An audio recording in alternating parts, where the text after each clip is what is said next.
हरिओम। नमस्ते। स्वागत है आपका संस्कृत विद्या क्लासेस पर। मैं हूं रामकिशन और आज हम पढ़ेंगे अथर्ववेद का सामान्य परिचय। अथर्ववेद का अर्थ है कि अथर्वों का वेद, अर्थात अभिचार मंत्रों से संबंधित ज्ञान, जो कि वेदों की चारों संहिताओं में अथर्ववेद की एक निजी और अन्यतम विशिष्टता रही है। इस वेद के अथर्व शब्द की सुंदर व्याख्या यास्क जी ने की है अपने निरुक्त ग्रंथ में। क्या कहते हैं, तथा गोपथ ब्राह्मण में भी उपलब्ध है। और निरुक्त के अनुसार थर्व धातु गत्यर्थक है और थर्व का अर्थ है कि गतिहीन अथवा स्थिरता युक्त, अर्थात जिसमें चित्त में स्थिरता एवं दृढ़ता लाई जा सके। तदनुसार गोपथ ब्राह्मण में प्रस्तुत है कि समीपस्थ आत्मा को अपने अंदर देखना ही अथर्व है। फिर पाणिनीय धातु पाठ में थर्वी धातु हिंसा के अर्थ में गठित है। थर्व धातु कुटिलता एवं हिंसावाची है। अतः कुटिलता तथा हिंसा योग से ब्रह्म प्राप्ति करने के कारण इसे अथर्ववेद कहा गया है। अथर्ववेद में विभिन्न ऋषियों के दृश्य मंत्र हैं तथा अनेक विषयों का प्रतिपादन इसमें हमें प्राप्त होता है। अतः इसके नाम भी अनेक नाम प्राप्त होते हैं। अथर्ववेद तथा अन्य ग्रंथों में अथर्ववेद के ये नाम हमें प्राप्त होते हैं। और इसकी शाखाएं जो हैं, पतंजलि ने अपने महाभाष्य में कहा है कि नवधा अथर्वणो वेदः कहकर इस वेद की 9 शाखाओं का प्रतिपादन किया है, जिसमें है पैपलाद, तोद, मोद, शौनकीय, जाजल, जलद, ब्रह्मवेद, देवदर्श और चरणवैद्य है। प्रपंच, हृदय, चरणबी और सायण की अथर्ववेद भाष्य भूमिका में भी 9 ही शाखाओं का हमें उल्लेख मिलता है। इसमें केवल पेपलाद एवं शौनकीय शाखाएं 2 ही शाखाएं अथर्ववेद की उपलब्ध हैं। अथर्ववेद के 5 उपवेद हमें प्राप्त होते हैं, जैसे सर्पवेद, पिशाच वेद, असुरवेद, इतिहास वेद और पुराण वेद। अथर्ववेद के अपर नाम हैं जो जैसे ब्रह्मवेद, अथर्व अंगिरो वेद, भिषग वेद, क्षत्र वेद, महिवेद, छंदोवेद, अंगिरस वेद, भैषज वेद और भृगर अंगिरा वेद। अथर्ववेद की 9 शाखाएं पैपलाद, तोदमोद, शौनकीय, जाजल, जलद, ब्रह्मवेद, देवदर्श और चरणवैद्य है। उपलब्ध शाखाओं में पैपलाद और शौनकीय शाखा। अथर्ववेद के उपवेद सर्पवेद, पिशाचवेद, असुरवेद, इतिहास वेद और पुराण वेद। महर्षि पतंजलि ने अपने महाभाष्य में 9 शाखाएं उपलब्ध बताई हैं। चरणव्यूह ने भी 9 शाखाओं का प्रतिपादन किया। प्रपंच, हृदय, उसमें भी 9 शाखाएं प्राप्त होती हैं और सायण ने भी 9 शाखाओं का प्रतिपादन किया है। पैपलाद जो 2 शाखाएं जो प्राप्त हैं, पैपलाद और शौनकीय। पैपलाद ऋषि के नाम पर इसका नामकरण हुआ है। एकमात्र प्रति जो कश्मीर में हमें शारदा लिपि में प्राप्त हुई है। और प्रपंच हृदय माट ने 20 कांड बताए हैं इसमें। शौनकीय शाखा जो वर्तमान में प्रचलित अथर्ववेद की संहिता यही है, जिसमें 20 कांड हैं और 730 सूक्त हैं तथा 5987 मंत्र इसमें प्राप्त होते हैं। सबसे बड़ा कांड 20वां कांड है, जिसमें 958 मंत्र प्राप्त होते हैं और सबसे छोटा कांड 17वां है, जिसमें मात्र 30 मंत्र प्राप्त होते हैं। एकमात्र ब्राह्मण है इसी में, जो गोपथ ब्राह्मण है, वो इसी शौनकीय शाखा से हमें प्राप्त होता है। अथर्ववेद की उपलब्ध शाखा शौनकीय शाखा, जो कि आजकल प्रचलित अथर्ववेद संहिता शौनकीय शाखा ही है। इसमें 20 कांड,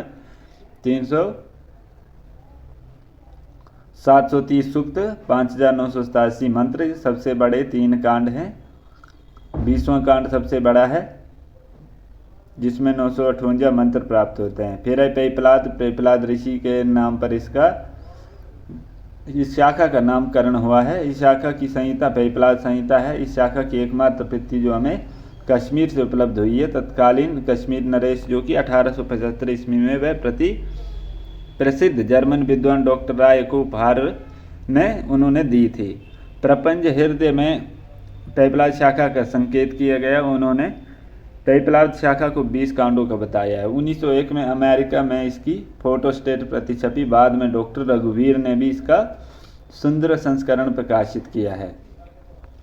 पतंजलि के प्रमाण से यह स्पष्ट है कि महाभाष्य काल में अथर्ववेद की यही शाखा सर्वाधिक प्रचलित थी। अथर्ववेद के जो देवता हैं वो सोम हैं। अथर्ववेद के ऋषि अथर्वा ऋषि हैं और इसके ऋतु जो हैं वो ब्रह्मा प्राप्त होते हैं। अथर्ववेद के जो महत्वपूर्ण सूक्त हैं, जैसे पृथ्वी सूक्त है, वो 12वें कांड में है। फिर काल सूक्त 19वें कांड में है, भृत्य सूक्त 15वें कांड में है, और भी इसमें बहुत सारे सूक्त हैं, जैसे ब्रह्मचार्य सूक्त 11वें कांड में है, विवाह सूक्त 14वें कांड में है, और मधु विद्या सूक्त वे 9वें कांड में प्राप्त होता है। रोहित सूक्त 13वें कांड में है। फिर शांति सूक्त इसमें प्राप्त होता है, आरोग्य मंत्र सूक्त प्राप्त होता है, आयुष कर्म सूक्त प्राप्त होता है, ब्रह्म विद्या सूक्त प्राप्त होता है, कौशिक सूक्त है, भैषज कर्म सूक्त है, पौष्टिक मंत्र सूक्त है, और प्रकीर्ण सूक्त। ये सब हमें अथर्ववेद में प्राप्त होते हैं। देवता सोम ऋषि, अथर्वा ऋषि और ऋतिज ब्रह्मा। अथर्ववेद का एकमात्र ब्राह्मण जो गोपथ ब्राह्मण है, 2 भागों में इसका विभाजन हुआ है, पूर्व गोपथ और उत्तर गोपथ। पूर्व गोपथ में 5 प्रपाठक हैं और उत्तर गोपथ में 6 प्रपाठक प्राप्त होते हैं। पूर्व भाग में 135 कंडिकाएं प्राप्त होती हैं और उत्तर भाग में 123 कंडिकाएं। अथर्ववेद ब्राह्मण एकमात्र ब्राह्मण है जो कि गोपथ ब्राह्मण पैपला शाखा से संबंध है। पैपला शाखा के अथर्ववेद का मंत्र शम नो देवीर्भिष्टे आपो भवन्तु पीत, ये इस तरह से प्रारंभ होता है। गोपथ ब्राह्मण 2 भागों में विभक्त है, पूर्व भाग उत्तर भाग। अगर उपनिषदों की बात करें तो अथर्ववेद के उपलब्ध 3 उपनिषद, प्रश्नोपनिषद, मुंडकोपनिषद और मांडुक्य उपनिषद। प्रश्न उपनिषद जो ये पैपला शाखा से संबंधित है, जो कि पूर्ण गद्यमय है। पैपलाद ऋषि ने अपने 6 शिष्यों द्वारा पूछे गए अध्यात्म विषयक प्रश्नों का समुचित उत्तर देते हुए इन प्रश्नों के कारण ही उपनिषद का नाम प्रश्नोपनिषद पड़ा। ये 6 शिष्यों के नाम इस प्रकार से हैं, जैसे कबंधी, कात्यायन, भार्गव, वैदर्भी, कौसल्या, अश्वलायन, सौर्यारिणी, सभ्य, सत्यकाम और सुकेशा भारद्वाज। ये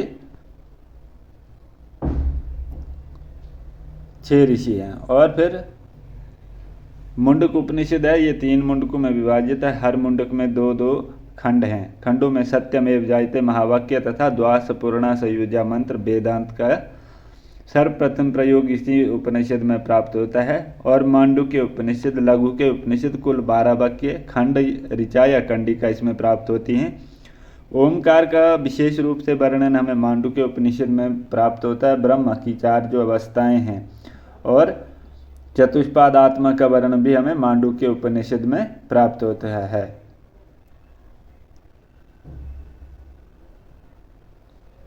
मुंडको उपनिषद, इस उपनिषद में ब्रह्मा ने अपने ज्येष्ठ पुत्र अथर्वन को ब्रह्म विद्या का उपदेश दिया था। प्रसिद्ध वाक्य जो इसमें है सत्यमेव जयते, इसी उपनिषद में है। और जो एक द्वैतवाद का प्रतिपादन करने वाला है मंत्र द्वास पूर्णा सुयुजसा, इस मंत्र में उपनिषद का जो प्रतिपादन हुआ है, वेदांत का भी इसी में सबसे पहले प्रयोग मिलता है। फिर मांडुक्य उपनिषद में 12 खंड वाक्य हैं। इसमें बताया गया कि ये सारा संसार, वर्तमान, भूत और भविष्य सब कुछ ओम की ही व्याख्या है। इसी में ही ब्रह्म की 4 अवस्थाएं बताई गई हैं, जागृत, स्वप्न, सुषुप्ति और तुरीय। इन 4 अवस्थाओं का विवेचन और चतुष्पाद आत्मा का सूक्ष्म विवेचन भी हमें मांडुक्य उपनिषद में प्राप्त होता है। अथर्ववेदीय कल्प सूत्रों में जैसे श्रोत्र सूत्र, गय सूत्र, धर्म सूत्र और शुल्ब सूत्र। इसका एकमात्र वेदांत सूत्र जिसमें 8 अध्याय हैं और 43 कंडिकाएं प्राप्त होते हैं। ग्रह्य सूत्रों में एक कौशिक ग्रह्य सूत्र है जिसमें 14 अध्याय और 141 कंडिकाएं प्राप्त होती हैं। इसका कोई भी धर्म सूत्र और शुल्ब सूत्र हमें प्राप्त नहीं होता है। अथर्ववेद शोध सूत्र में वेदांत जो शोध सूत्र है, ब्रह्म के सभी कर्तव्य इसी शोध सूत्र के पहले ही अध्याय में दर्श पूर्णमास के विवरण में प्रतिपादित हैं। ये बिल्कुल गोपथ ब्राह्मण पर ही आधारित है।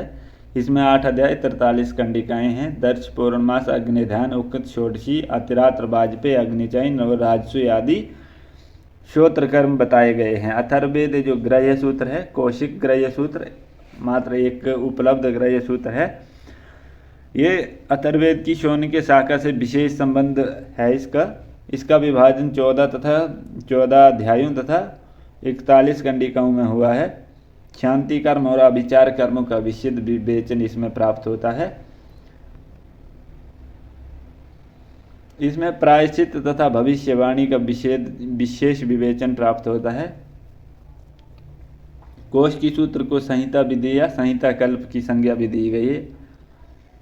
अथर्ववेद के अगर शिक्षा ग्रंथों की हम बात करें तो केवल एक शिक्षा ग्रंथ मांडुक्य शिक्षा प्राप्त होती है। ये श्लोकात्मक है। साम स्वरों का इसमें विशुद्ध विवेचन, इसमें कुल 179 श्लोक प्राप्त होते हैं। अथर्ववेद के स्वरों तथा वर्णों की भली भांति जानने के लिए यह शिक्षा बहुत उपयोगी है। अगर प्रतिशा के ग्रंथों की बात करें तो शौनकीय चतुराध्यायिका और अथर्ववेद प्रतिशा के दो प्रतिशा के ग्रंथ।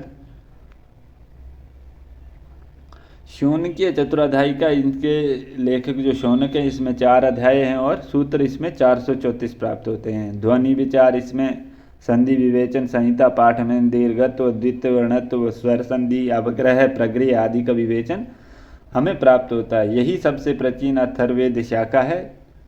इसका इंग्लिश अनुवाद के सही संस्करण डॉक्टर हिटनी ने प्रकाशित किया है। प्रथम अध्याय में 105 सूत्र, द्वितीय अध्याय में 107 सूत्र है, तृतीय अध्याय में 96 सूत्र हैं और चतुर्थ अध्याय में 126 सूत्र प्राप्त होते हैं। अथर्ववेद प्रतिशा के ये प्रपाठकों में विभक्त है। प्रपाठक पुनः पादों तथा सूत्रों में विभक्त हैं। प्रथम प्रपाठक में 3 पाद हैं, द्वितीय और तृतीय प्रपाठक में 4-4 पाद प्राप्त होते हैं। कुल संख्या इसमें 221 है। इस प्रतिशा के में संधि स्वर पदपाठ के नियम बताए गए हैं। डॉक्टर सूर्यकांत ने इसका एक सुंदर संस्करण 1940 ईस्वी में लाहौर से प्रकाशित किया था। और जो इस ग्रंथ की शैली है वो सूत्रात्मक है। इस प्रतिशा के ग्रंथ में अथर्ववेद के उच्चारण संबंधी नियमों का भी वर्णन किया है। अथर्ववेद के जो भारतीय भाष्यकार हैं, एक हैं दुर्गादास लाहिड़ी। सायण भाष्य सहित अथर्ववेद शौनकीय शाखा को 5 भागों में इन्होंने प्रकाशित किया। फिर शंकर पांडुरंग अथर्ववेद सायण भाष्य सहित 4 संस्करण भागों में निकाला 1898 ईस्वी में। यह बहुत सुंदर ही संस्करण है। और है एक 7वां लेकर अथर्ववेद शौनकीय संहिता का 1943 में प्रकाशन किया। उन्होंने अथर्ववेद का सुबोध भाष्य जो कि 5 भागों में प्रकाशित किया है। इन्हें आधुनिक युग का जो कि सायण भी कहा जाता है। यह अथर्ववेद का सर्वोत्तम व्याख्या ग्रंथ है।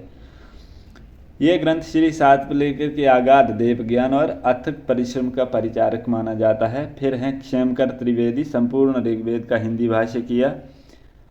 फिर जयदेव विद्या अलंकार हैं, संपूर्ण अथर्ववेद का हिंदी भाष्य किया। श्री राम वर्मा हैं, शर्मा हैं, इन्होंने हिंदी अनुवाद के साथ प्रकाशित किया अथर्ववेद का संस्करण। फिर विश्व बंधु जी है, इन्होंने सायण भाष्य सहित अथर्ववेद 5 भागों में निकाला। फिर भागवत तत्व हैं, फिर विश्व बंधु, फिर राजेंद्र लाल मिश्र, इन्होंने गोपथ ब्राह्मण पर भाष्य लिखा है। क्षेमकर त्रिवेदी गोपथ ब्राह्मण हिंदी अनुवाद सहित प्रकाशित करते हैं। फिर विजय पाल शास्त्री हैं, इन्होंने गोपथ ब्राह्मण पर भाष्य, इनका भी भाष्य मिलता है। फिर हैं अथर्ववेद जो पश्चात्य विद्वान हैं। पश्चात्य विद्वान में रोठ और हिटनी। अथर्ववेद संहिता शौनकीय शाखा का सर्वप्रथम जो इन्होंने संपादन किया था 1856 में, और इसी को ही प्रकाशित भी किया था उन्होंने। ब्लूमफील्ड और गोरबे, इन्होंने अथर्ववेद की पैपलाद शाखा की एक अति जीर्ण कश्मीर से शारदा लिपि से प्राप्त से फोटो प्रति 3 बड़ी जिद्दों में 1991 में छपवाई थी। और फिर हैं कैलेंड, इन्होंने अथर्ववेद संहिता के एक आलोचनात्मक संस्करण जो कि हॉलैंड से प्रकाशित किया। फिर ग्रिफिथ हैं, इन्होंने अथर्ववेद का अंग्रेजी में पाद्य अनुवाद जो कि वाराणसी से 1895 से लेकर 1898 में छपवाया था। हिटनी और लानामान हैं, इन्होंने अथर्ववेद का अंग्रेजी में अनुवाद 100 पृष्ठ की भूमिका तथा विविध टिप्पणियों से युक्त जो कि 1905 ईस्वी में 2 भागों में प्रकाशित किया था। ब्लूमफील्ड ने पैपलाद संहिता का अंग्रेजी में अनुवाद 1901 में प्रकाशित किया था। और अथर्ववेद ब्राह्मण के पश्चात अनुवाद जो कि गास्ट्रा गोपथ ब्राह्मण का एक सुंदर संस्करण 1919 में प्रकाशित करते हैं। और अथर्ववेद जो कल्पसूत्र के पश्चात अनुवादक हैं ब्लूमफील्ड, इन्होंने कौशिक जो ग्रह्य सूत्र है इसका 1890 में प्रकाशन किया और संपादन किया। ठीक है। अथर्ववेद संहिता एक दृष्टि में आचार्य इसके सुमंतु हैं, ऋषि अथर्वा है, ऋत्विक ब्रह्मा है, उपवेद पिशाच वेद, सर्प वेद, पुराण वेद, इतिहास वेद और असुरवेद, इसको इतने 5 उपवेदों के नाम से जाना जाता है। और इसके अपर नाम है ब्रह्म वेद, क्षत्र वेद, मही वेद, भैषज वेद, छंदो वेद, भिषग वेद, अथर्व अंगिरा वेद, अंगिरस वेद, भृंगरो वेद, इसका विभाजन 20 कांडों में हुआ। उत्पत्ति देवता जिसकी सोम से हुई है। शाखाएं 9 शाखाएं पैपलाद तोद मोद शौनकी जाजल जलद ब्रह्मवेद देवदर्श और चरण वैद्य है। उपलब्ध शाखाएं केवल मात्र 2 ही हैं, पैपलाद और शौनकीय शाखा। शौनकीय शाखा का प्रतिपादन शौनक ने किया है। ब्राह्मण एकमात्र ब्राह्मण गोपथ ब्राह्मण। अरण्यक नहीं है, कोई भी उपलब्ध अरण्यक नहीं है। उपनिषद 3 उपनिषद हैं, प्रश्नोपनिषद, मुंडकोपनिषद और मांडुक्य उपनिषद। श्रोत्र सूत्रों की बात करें तो एकमात्र वेदांत श्रोत्र सूत्र प्राप्त होता है और ग्राह्य सूत्र कौशिक ग्राह्य सूत्र। धर्म सूत्रों भी इनका कोई भी उपलब्ध नहीं है, ना ही इनका कोई शुल्भ सूत्र है। एकमात्र शिक्षा ग्रंथ मांडुकी शिक्षा जो कि प्राप्त होती है और प्रतिशा के ग्रंथों में शौनकीय चतुराध्यायिका और अथर्ववेद प्रतिशा प्राप्त होता है। भारतीय भाष्यकार और पश्चात अनुवादक जिनके बारे में हमने अभी जाना। ये था अथर्ववेद का सामान्य परिचय जो हमने अभी जाना। कक्षा में अंत तक जुड़े रहने के लिए सभी का धन्यवाद। मिलते हैं अगली कक्षा में।